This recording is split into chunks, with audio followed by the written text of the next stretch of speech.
भारत के लाल शुभांशु शुक्ला 14 दिन का अपना अंतरिक्ष का सफर पूरा करके अब धरती पर वापस आ गए हैं।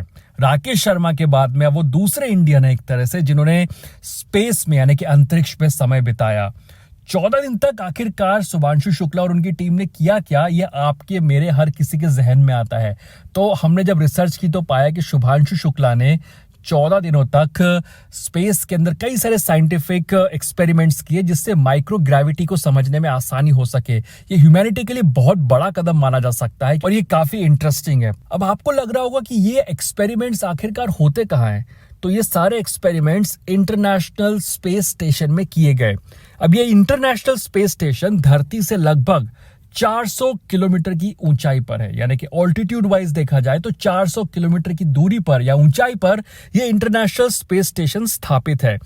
आपको लगभग 4 घंटे से लेकर के 3 दिन तक लग सकते हैं स्पेस स्टेशन पहुंचने में। डिपेंड करता है कि आप जब टेक ऑफ कर रहे हैं उस समय पर स्पेस स्टेशन की लोकेशन कहां पर है। अब एक्सियम 4 मिशन के दौरान इनको स्पेस स्टेशन तक पहुंचने में 28 घंटे लग गए। अब आप सोच रहे होंगे कि 400 किलोमीटर की ऊंचाई पर है तो इन्हें 28 घंटे क्यों लगे, कम समय लगना चाहिए था। तो स्पेस में जाने का तरीका होता है कि आप ऑर्बिटल चक्कर लगाते हुए स्पेस स्टेशन तक जाते हैं और रिटर्न होने का तरीका भी कुछ इसी तरह का है। आपको 23 से 24 घंटे लगते हैं स्पेस स्टेशन से वापस अर्थ पर आने में। अब इसमें होता क्या है कि कैप्सूल, जो रिटर्न कैप्सूल होता है, वो अपने आप को स्पेस स्टेशन से अनडॉक करता है, फिर इंजन एक तरह से फायर करता है, आपको ऑर्बिट पे भेजता है और आप फिर से गोता लगाते लगाते वापस नीचे की तरफ आते हैं। और यहां पर धीरे धीरे कैप्सूल अपने आप को स्प्लिट करता जाता है। आखिरकार जिसमें पैसेंजर्स बैठे होते हैं वो कैप्सूल फाइनली रह जाता है। वो जैसे ही अर्थ के एटमॉस्फेयर के नजदीक आता है, पैराशूट निकलता है और ये बहुत ही आसानी से और स्मूथली लैंडिंग कर जाते हैं धरती के ऊपर।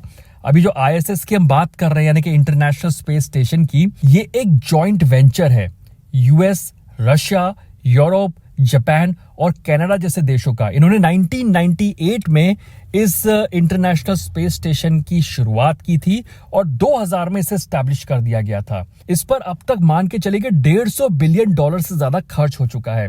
चाइना का भी अपना स्पेस स्टेशन है, हालांकि वो ISS का पार्ट नहीं है और इसका नाम टिएंगोंग है। भारत भी टारगेट कर रहा है कि जल्द से जल्द यानी कि 2028 तक अपना एक मॉड्यूल स्पेस में स्थापित कर दे और पूरा का पूरा स्पेस स्टेशन 2035 तक स्थापित कर दे। अगर ऐसा हो जाता है तो भारत की जो पकड़ है, जो दुनिया में स्पेस रेस चल रही है, उसमें काफी ज्यादा मजबूत हो जाएगी, क्योंकि भारत जो भी करता है काफी कॉस्ट इफेक्टिव करता है, कॉस्ट इफिशिएंट करता है। आप मंगलयान को देख लीजिए, जब भारत ने मंगलयान को किया तो 450 करोड़ रुपए के अंदर इस पूरे प्रोजेक्ट को पूरा कर दिया।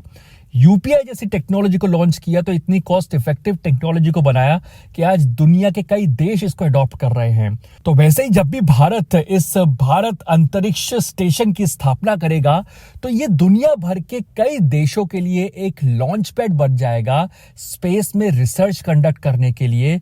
और जाहिर सी बात है कि स्पेस रिसर्च इसमें तेज हो जाएगी और कहीं ना कहीं भारत इस स्पेस रिसर्च को लीड करता हुआ दिखाई देगा।